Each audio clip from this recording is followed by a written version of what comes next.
He is making himself comfy on some of the Ox or Orion Crew Survival System suits that have been stowed for the outbound and now return journey.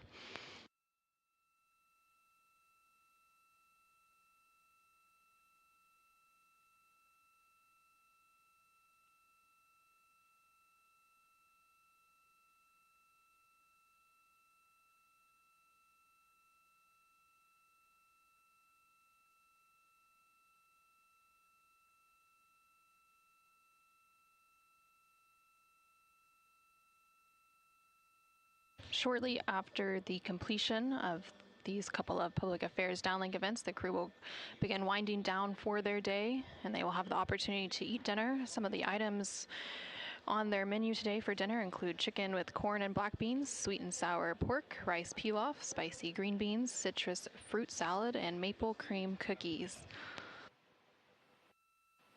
All of the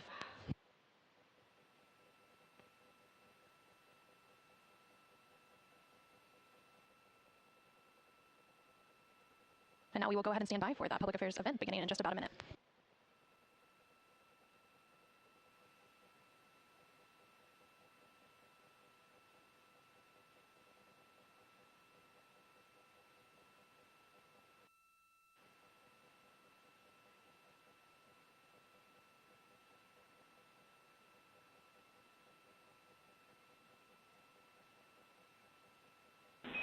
Integrity Houston, no action for the DU-1. Caution, we're taking a look.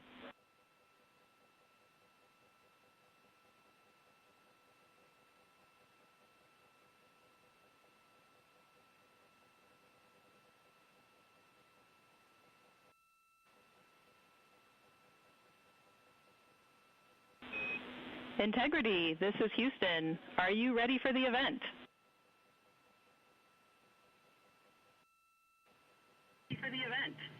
Hello, Houston. Integrity is ready for the event. Administrator Isaacman, this is Mission Control Houston. Please call Integrity for a voice check. Integrity, Jared Isaacman, comm check.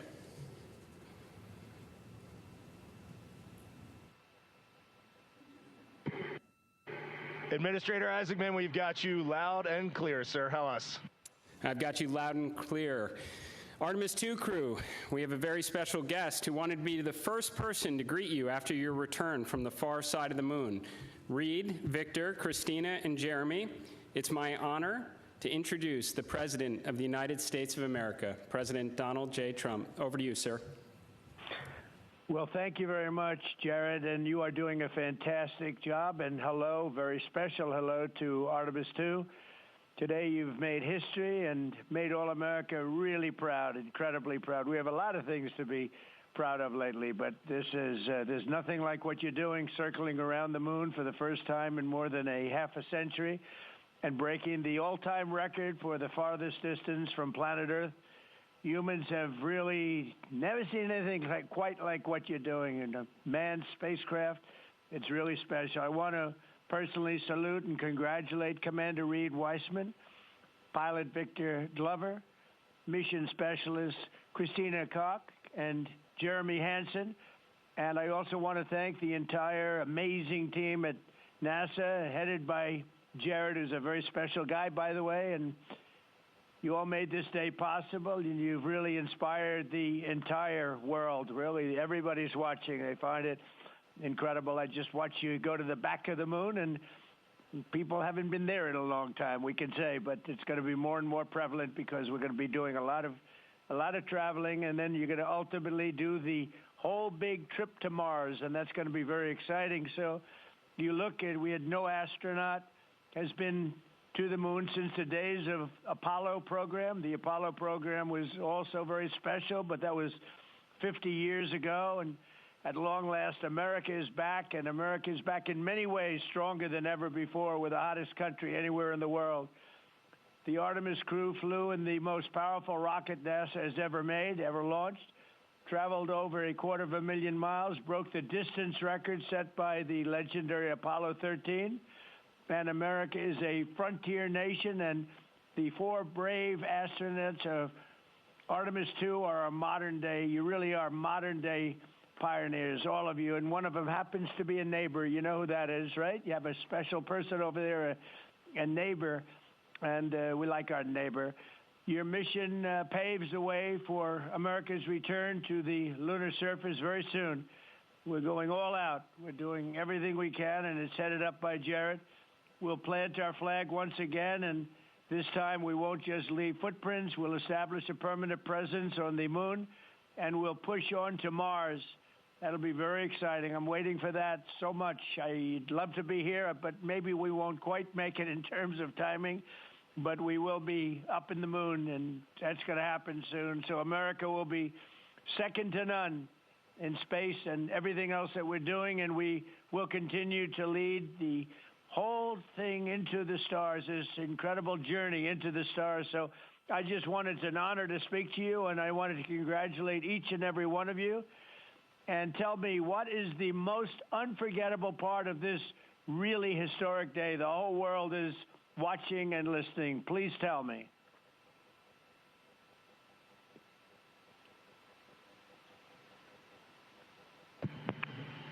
President, this call is certainly special to all of us, and we really have a lot of faith in our administrator, Jared Isaacman, who is with you. We appreciate his leadership in NASA and in the international community. We are doing great things, and we are proud to be a part of it. I have to tell you, as we came around the near side of the moon, seeing all the sights that we've seen from Earth for all of our lives, but we're seeing them from a different perspective, and then we started to get a glimpse of the and we saw sites, Oriental sites that no human has ever seen before, not even in Apollo, and that was amazing for us. And then the surprise of the day, we just came out of an eclipse where the sun, moon, and the entire dark moon about that big right out the window that we were watching. We could see the corona of the sun, and then we could see the planet train line up, and we at Mars, and all of us commented how excited we are to watch this nation and this planet become a two-planet species.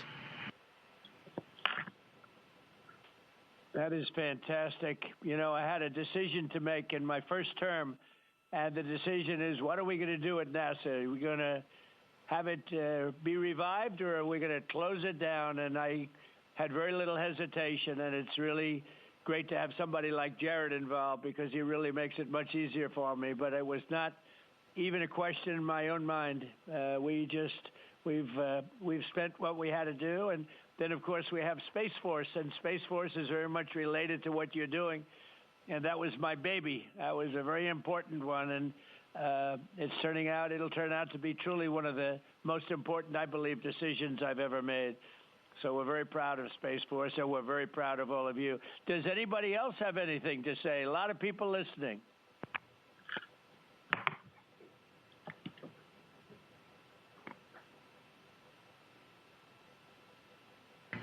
Mr. President, to be here with you speaking about our incredible day today. I think one of the biggest highlights was coming back from the far side of the moon and having the first glimpses of planet Earth again after being out of communication for about 45 minutes. It really just reminds you what a special place we have and how important it is for our nation to lead and not follow in exploring deep space. I'd like to ask, what was your feeling when you had no communication, zero communication? All of a sudden it was cut off by, obviously, your very special location. What was your feeling when you had no communication? A little bit different, perhaps.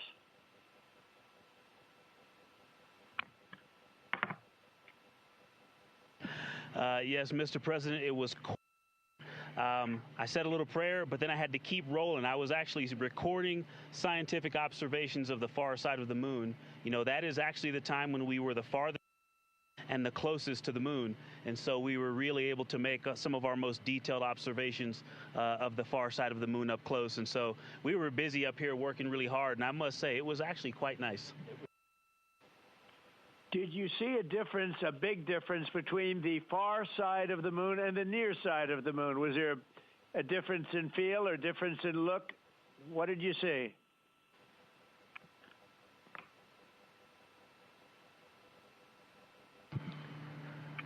Well, Mr. President, we certainly did, and our science team really set us up well to understand what they thought we might see.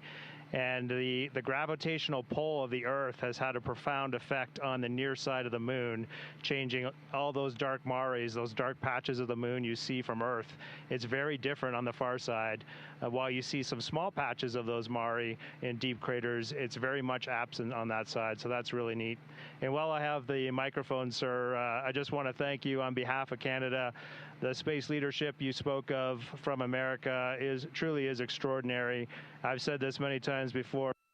A nation that leads like that and creates and sets big goals for humanity that brings other countries along with it is truly incredible. And I know that's a very intentional, not a necessary decision, intentional decision to lead by example and to allow other countries like Canada to share our gifts and help you achieve these mutually beneficial goals, like establishing a presence on the moon and eventually going to Mars.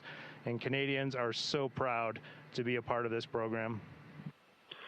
Well, I have to say I spoke to a very special person, Wayne Gretzky, who I think you know, the great one. And I spoke to your Prime Minister and many other friends I have in Canada. They are so proud of you. And you have a lot of courage. I'm not sure if they'd want to do that. I'm not even sure if the great one would want to do that, to be honest with you. But you have a lot of courage doing what you're doing, a lot of bravery and a lot of genius. But they're very, very proud of you.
Administrator Isaacman, just get a quick comm check, make sure you guys are still on the line and we didn't have a handover.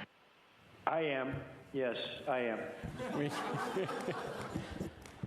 And integrity, and back over to you, Mr. President.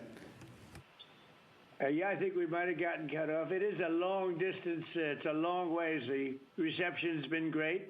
There's a little bit of about a 9-second delay, but no, I just had a statement for, I don't know what you heard, but I was just saying they're very proud of your brilliant person from Canada on the ship. And Wayne Gretzky is a great friend of mine, and he's very proud of him. And the Prime Minister I spoke to, they're very, very honored that you have a courageous person from Canada. You have a lot of courageous people from Canada. So it was very nice.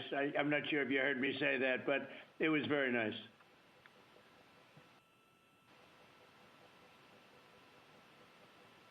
Yes, Mr. President, we heard that, and we do love our Jeremy Hansen. We love all our Canadian astronauts, Jenny Gibbons, Josh Kutrick. They're just great people, and they're such a welcome addition to our Corps. Great. Well, I really look forward to, when we can, I look forward to seeing you in the Oval Office. I'll ask Jared to bring you over, and I'll ask for your autograph, because I don't really ask for autographs much, but you deserve that. You really are something. Everybody's talking about this. And I look forward to having you in the Oval Office at the White House, and we will celebrate your incredible achievements and triumphs. This is big. This is really big stuff. The whole world is talking about it. And if you have the time, I will certainly find the time. I've been pretty busy also, as you know, but I will absolutely find the time, and we'll get together, and I'm going to be giving you a big salute on behalf of the American people and beyond that.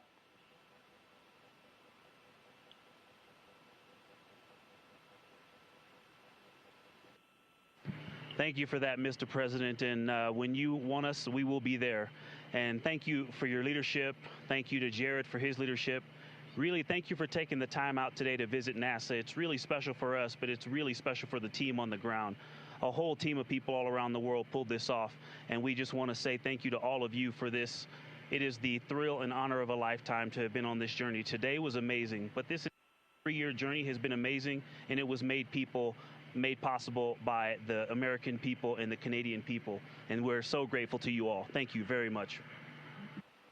Well, thank you very much. And Jared, congratulations. We'll see you soon. And I know that you have Mars very much in your mind, so we'll start thinking about that pretty soon, I think. And thank you. Congratulations to everybody. I'll see you at the Oval Office. Thank you for your time, Mr. President. It's been an honor. Thank you very much. Bye. Bye.